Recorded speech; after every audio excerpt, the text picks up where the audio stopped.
Bien.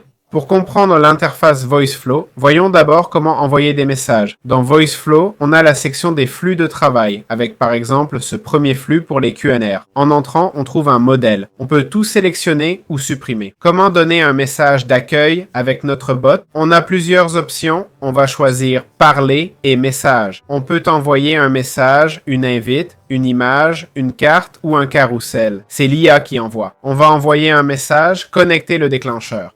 Comme vous voyez, on peut le lier au bloc. Ce déclencheur, vous le voyez, c'est un déclencheur de démarrage. On pourrait mettre un déclencheur d'intention ou d'événement, différents types, mais on n'y entrera pas. On va simplement renommer New Block en Welcome, par exemple. Ensuite, on clique sur Entrer le message de l'agent pour définir notre message. On va mettre, par exemple, Bonjour, bienvenue au chatbot. Des questions, ça serait donc le premier message. Si on va à Tester l'agent, on verra qu'au démarrage, il nous accueille. Pour l'instant, ce bot ne fait qu'envoyer des messages, c'est ce qu'on veut.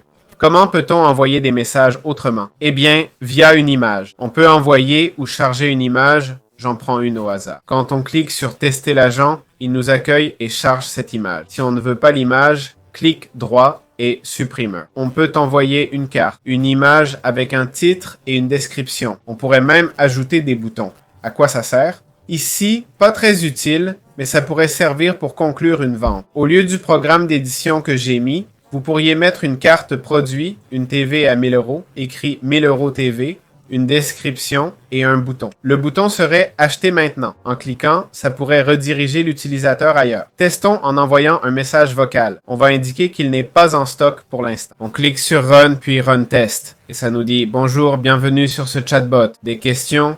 Il nous fait la promo des 1000 $. On clique sur Acheter maintenant. Et là, ça nous dit qu'il n'est pas en stock actuellement. Voilà comment on pourrait envoyer des messages. Comment envoyer un message à un prompt avec l'IA? Je conseille des messages plus fermés, mais l'IA donne vie. C'est avec Talk. On glisse prompt et on crée une nouvelle invite ici. Ici, je dis accueille l'utilisateur qui te parle.